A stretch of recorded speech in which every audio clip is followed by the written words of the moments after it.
Ahoj, všechny vás zdravím.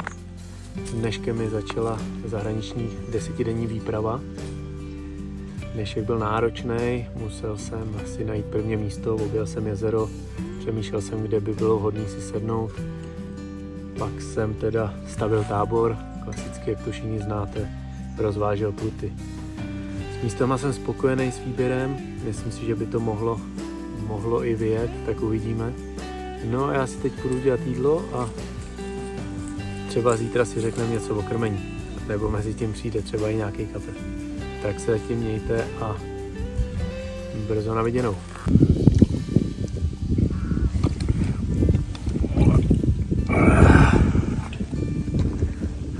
Výstavní liset, francouzský první, nádherný kapr, perfektní ryba.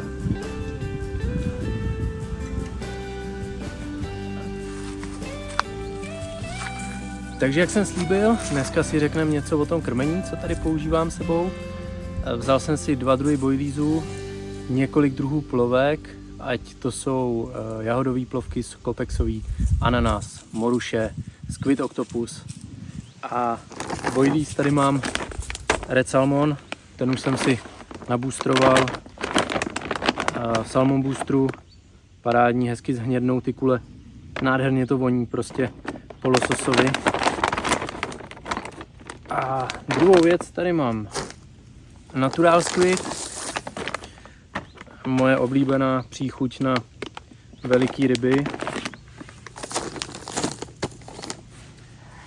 Vyzkoušíme, co bude fungovat.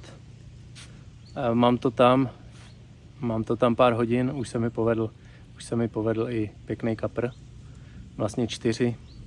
Jedna ryba mi upadla, první kapr byl krásný řádkáč, lisec s rozházenýma šupinama, z druhé strany měl řádku, ale já ho fotil na druhou ruku. Potom jsem měl takovýho 14 kg šupíka a 10 kg šupíka a pak ještě menšího. Takže na rozjezd je to super, pruty jsem tam vrátil, místa vypadají, že fungujou, takže doufám, že to bude takhle pokračovat. Další parádní kapr z francouzské výpravy.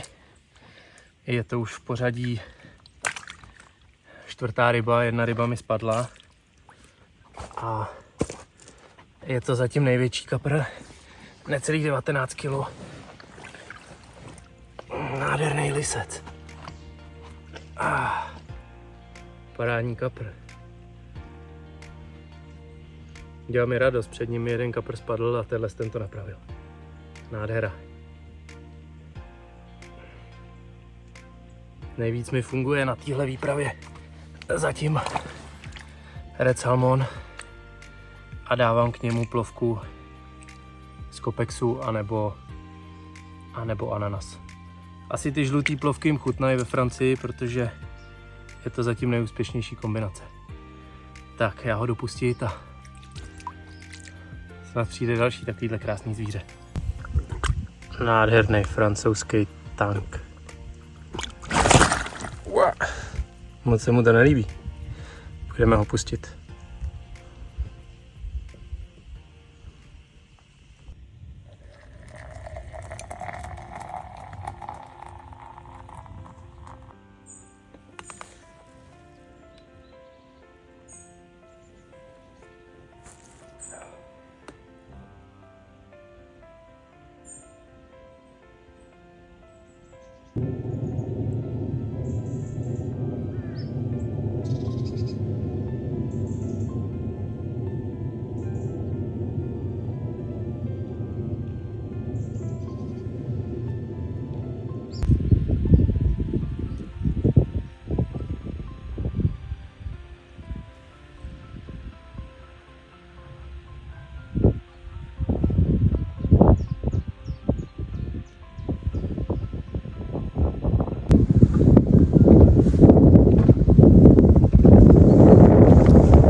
Máme tohle zvíře.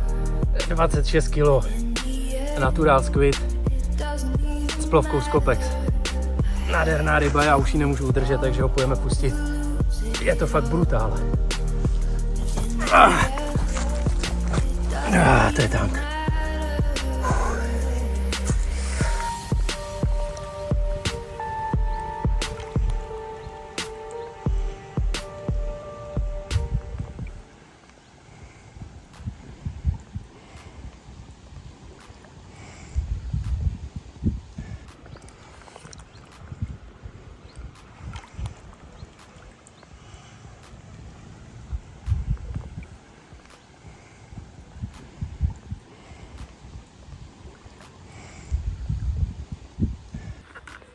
Takže jsem v půlce výpravy francouzský, zatím se mi neskutečně daří.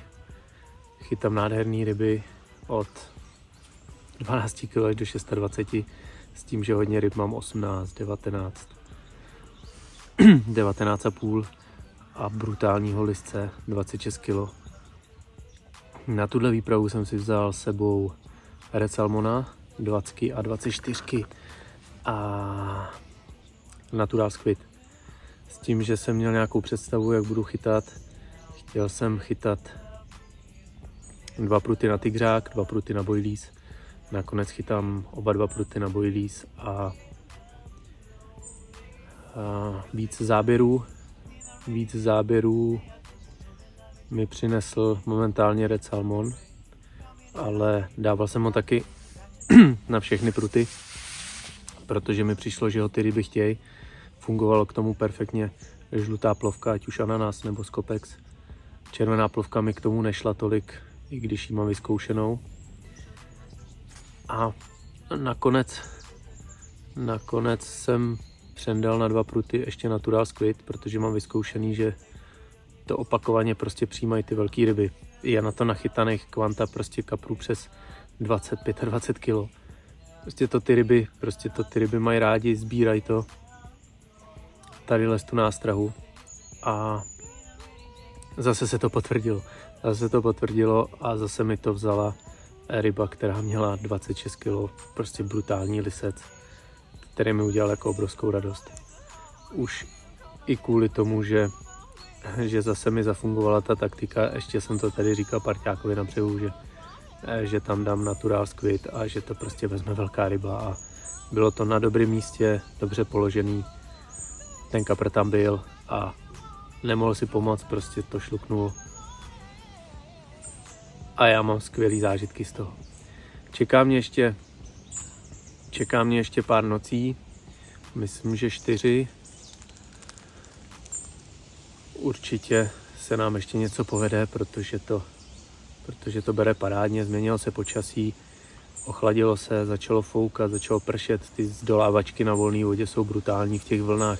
Jsou vlny 30-40,5 metrový, to je prostě masakr, jako když tam v tom ten kapr jezdí. Takže je to výprava prostě parádní. Se vším všudy, jak má být. Uvidíme, co nám ještě přinese těch pár dní a myslím, že to bude dobrý. Tak se zatím mějte a já vám pak dám ještě vědět, co a jak.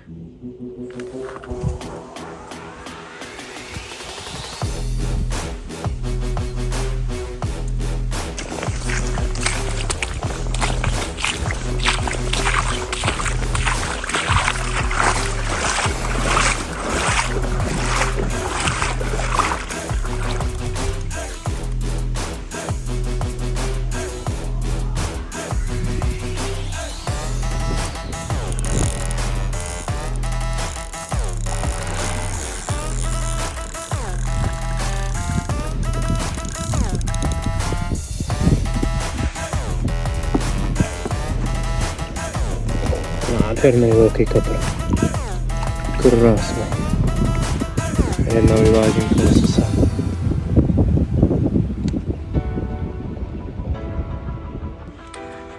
Tak další ryba pěkná. Už se nám blíží konec výpravy, ale tenhle kapr mi zase udělá radost. Red salmon samotný. Parádní fish. Odjel asi 200 metrů od místa. Parádní souboj. Taky to jde vidět na tom, jak má ty kouslo ohromný. Takže ho půjdeme pustit a jde to převést.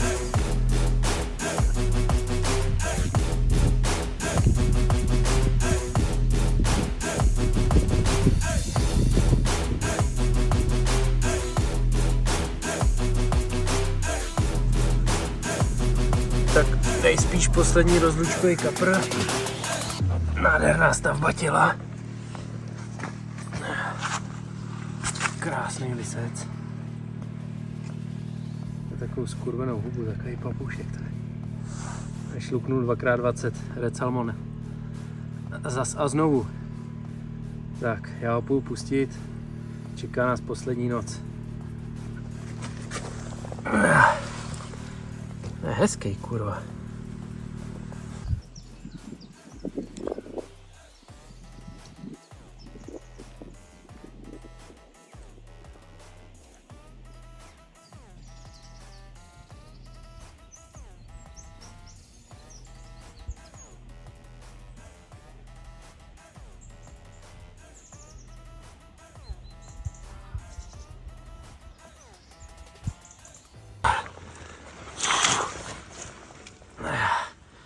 Další nádherná ryba téhle parádní francouzské výpravy. Už několikátá takováhle mamina. Mám z toho fakt radost. Půjdeme pustit a